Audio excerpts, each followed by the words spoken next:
গত জুলাইয়ের শেষ সপ্তাহে বৈষম্য বিরোধী ছাত্র আন্দোলনের ৬ সমন্বয়কারীকে ঢাকা মহানগর পুলিশের গোয়েন্দা বিভাগে হেফাজতে তুলে নিয়ে যাওয়ার পর শেষবারের মতো আলোচনায় আসেন ঢাকা মহানগর পুলিশের অতিরিক্ত কমিশনার হারুনুর রশিদ। পরে সমন্বয়কদের সাথে এক টেবিলে বসে খাবার ছবি এবং তাদের দিয়ে আন্দোলন প্রত্যাহারের বিবৃতি দেওয়ার ভিডিও প্রকাশ করেন তিনি। এর মাঝে তার একটি আপত্তিকর ভিডিও ছড়িয়ে পড়ে সামাজিক যোগাযোগ মাধ্যমে।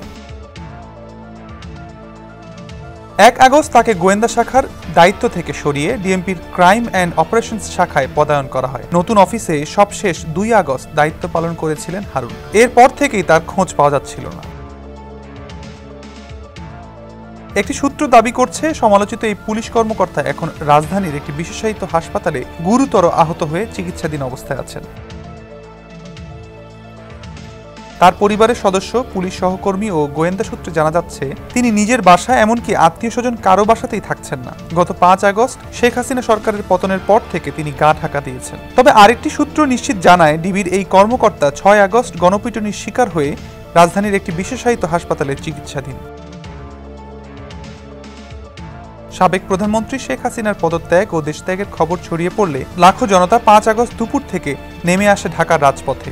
ঢাকার যাত্রাবাড়ি, পুরান ঢাকা, পোস্তগোলা দিয়ে প্রথমে শহীদ মিনার ও পরে গণভবনের উদ্দেশ্যে সচিবালয় ও বঙ্গবাজারের সড়ক দিয়ে এগোতে থাকেন।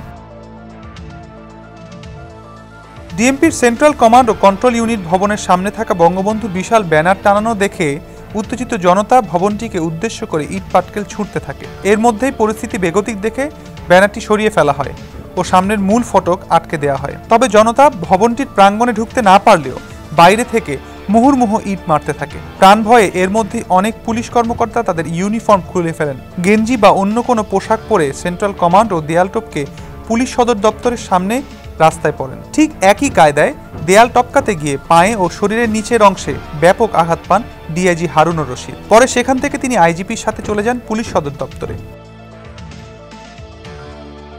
বিকেলে পরিস্থিতি কিছুটা স্বাভাবিক হলে পুলিশ সদর দপ্তর লাগোয়া ঢাকার দক্ষিণ সিটি কর্পোরেশনের দেয়াল টপকে কোনো রকমে প্রাণে বেঁচে ফিরেন হারুন। ওই দিন রাতে তিনি কোথায় ছিলেন সে বিষয়ে নিশ্চিত কিছু জানা যায়নি। তবে পুলিশের একটি সূত্র বলছে তিনি কূটনৈতিক এলাকায় একটি দূতাবাসে আশ্রয় নেন। ২০০৬ সালে ডিবি লটারিতে আমেরিকার ভিসা পান হারুনের স্ত্রী।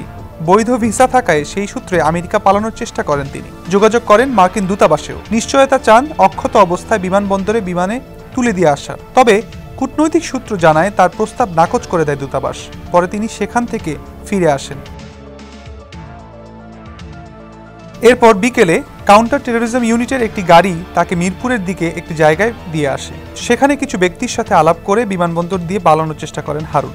গাড়িতে করে পৌঁছেও যান বিমানবন্দরে। তবে বিমানবন্দরের টার্মিনালে প্রবেশের আগেই জনতা তাকে চিনে ফেলে, মারধরের শিকার হন। গুরুতর অবস্থায় তাকে সেখান থেকে নিয়ে যাওয়া হয় রাজধানীর একটি বিশেষায়িত হাসপাতালে। সবশেষ খবর পাওয়া পর্যন্ত হারুন সেখানেই চিকিৎসাধীন অবস্থায় আছেন।